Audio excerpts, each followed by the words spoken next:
Tax, ED, CBI जैसी तमाम सरकारी एजेंसियां फर्जी शेल कंपनियों को रोक पाने में नाकाम साबित हो रही हैं। यही वजह है कि इन फर्जी कंपनियों का शिकार रविंद्र सिंह जैसे गरीब लोग बन जाते हैं, जो अपने परिवार को पालने के लिए प्राइवेट नौकरी करते हैं और उन्हें प्राइवेट कंपनियों के मैनेजर और मालिक इनका शोषण करते हुए एक ऐसे जंजाल में फंसा देते हैं जहां से निकलना नामुमकिन हो जाता है।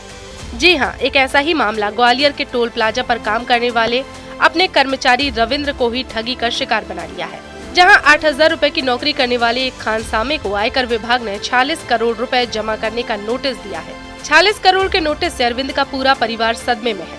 उसने पुलिस की साइबर सेल से लेकर क्राइम ब्रांच और स्थानीय थाने से लेकर पुलिस अधीक्षक कार्यालय तक सबसे गुहार लगाई, लेकिन उसकी समस्या का निराकरण नहीं हो सका और आयकर विभाग ने साफ तौर पर कह दिया है कि 46 करोड़ रुपए जमा करो, नहीं तो कार्रवाई होगी। हमारे साथ में 2017 में मैं जॉब कर रहा था मेरा टोल प्लाजा पर, और उधर एक शशि राय भूषण 2018 में सुपरवाइजर के तौर पे एक आया हुआ था। मैनेजर साहब ने बुलाया था उनको, तो वो मेरे को 2019 में दिल्ली ले गए घुमाने के लिए।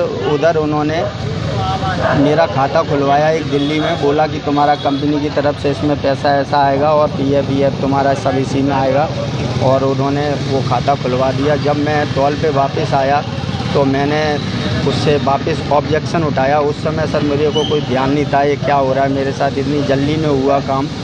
और जब मैंने उसको बोला मेरा खाता वापस बंद करवा दो, तो मैं उसको दिल्ली लेके गया वापस मैनेजर साहब से मैं मिला, और मैनेजर साहब ने बोला ये खाता बंद नहीं होगा, ये आप जीएसटी ऑफिस जाइए, वहाँ बात कीजिए। अभी आपने किस तरह की शिकायत की है और कैसे आपको पता पड़ा कि कितने आपका खाता बंद? मैं ऊना के अंदर काम कर रहा था स्कोडा कंपनी में।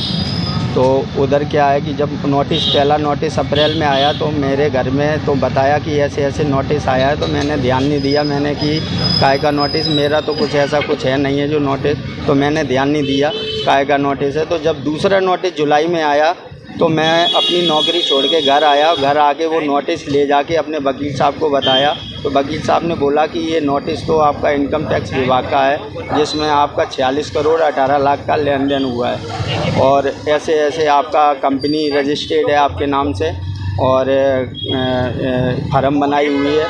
और फिर जब पता चला, जब फिर मैंने सब जगह आवेदन लगाए, साइबर में सब जगह मैं गया, सब जगह मैंने अपील की है कि हमारी पुलिस ने आपकी सपोर्ट की है, कोई सहायता की थी? पुलिस ने अभी तक तो हमारी कोई सहायता नहीं की है। पुलिस ने तो बस इतना बोल रहे हैं, मैं जब सिरौल थाने गया तो उन्होंने बोला आप दिल्ली चले जाओ, वहाँ खाता बंद करवा दो, और उधर अपना और कुछ होना जाना नहीं है इसमें। तो मैं सर 1.5 महीने से परेशान हूँ। मैं सब जगह 46 करोड़ 18 लाख का नोटिस है। उससे हाँ, उससे मेरे फ़ोन पे जिस समय मैं रिपोर्ट लिखाने गया ना, उस समय इसका फ़ोन आया था शशि राय भूषण का मेरे पास। तो मैंने उनकी बात डायरेक्ट है ना दरोगा जी से करवाई, जो कि रिपोर्ट लिखी, जिनसे मैं रिपोर्ट लिखवाने गया था उनसे मैंने उनकी बात करवाई। तो बात के दौरान वो बोला कि मेरे पास भी 300 करोड़ का नोटिस आया हुआ है, कि मेरे पास भी 300 करोड़ का नोटिस आया हुआ है। और आप तो दरोगा साहब ने बोला कि जो भी कुछ है मामला आप इधर आ जाओ, दोनों पक्ष आप आके यहाँ आके बयान दो। तो बोल रहा है कि मैं यहाँ नहीं आ सकता हूँ, मैं वहाँ से अपने डॉक्यूमेंट भेज दूँगा, आप वहाँ चेक कर लो। और अभी आपने कोर्ट में लगाया है? कोर्ट में भी आप लगाने जा रहे हैं? मैं अक्सर कोर्ट में लगाने जा रहा हूँ। मैं उससे पहले मैंने सारी कार्रवाई कर चुका हूँ।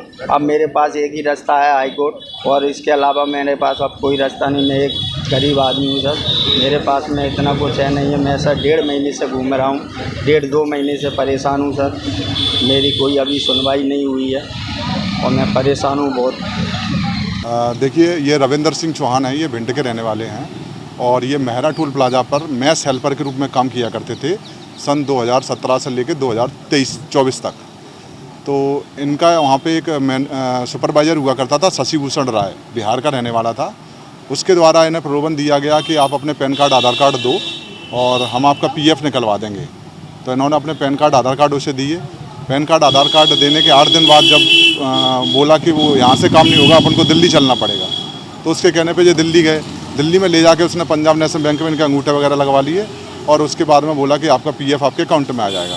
पीएफ जब अकाउंट में नहीं आया तो उन्होंने कहा कि बोला वो काम फेल हो गया है, वो कोई दिक्कत नहीं है, वो अब उसमें कुछ नहीं होना। तो उन्होंने कहा ठीक है।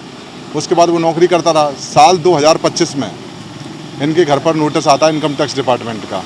तो वो नोटिस इंग्लिश में होने की वजह से इनके घर वाले उसे पढ़ नहीं पाए। ये स्कोडा कंपनी पुणे में नौकरी कर रहे थे।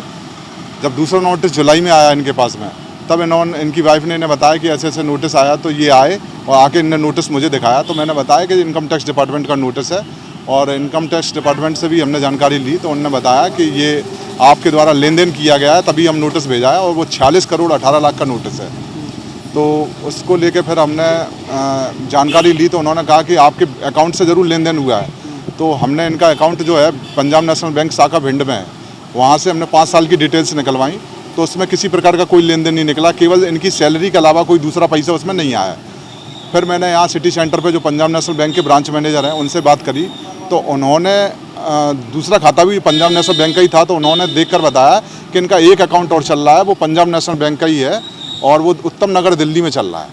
और वो इनके अकाउंट, इनके उसमें आधार कार्ड लगा है, पैन कार्ड लगा है, और इनके नाम से ही वो अकाउंट है। और वो एक सौर इंटरनेशनल ट्रेडर्स कंपनी है जो कि वहाँ काम कर रही है उत्तम नगर दिल्ली में, और वो अकाउंट इनके नाम से है। तो फिर वो हम लोगों ने उसकी नोटिंग करके यहाँ पर पुलिस थाना एसपी ऑफिस में जानकारी दी। एसपी साहब के द्वारा हमें आश्वासन मिला कि हम इस पर कार्रवाई करेंगे। उसके बाद फिर हमें बताया गया कि आप साइबर सेल में संपर्क करिए। साइबर सेल शाखा कंपू पर भी हमने जाके संपर्क किया, वहाँ उनको भी आवेदन दिया। उन्होंने हमें कार्रवाई का आश्वासन दिया, लेकिन अभी तक कोई कार्रवाई नहीं हुई। फिर बोला कि वो मामला सिरौल थाने का है, मेहरा टोल प्लाजा सिरौल थाने में आता है, वहाँ पे भी आवेदन दीजिए। वहाँ पे भी आवेदन दिया, अभी तक कोई कार्रवाई नहीं हुई। केवल आश्वासन दिया जा रहा है कि हम इस पर कार्रवाई करते हैं, अभी तक कोई कार्रवाई नहीं हुई। बहरहाल आईटी नोटिस के बाद सबसे बड़ा सवाल ये है कि रसोइये का काम कर 8,000 रुपए प्रति माह कमाकर अपने परिवार का पेट पालने वाला रविंद्र 46 करोड़ रुपए कैसे जमा करेगा। ये एक बड़ा सवाल है और इसका जवाब फिलहाल किसी के पास नहीं है।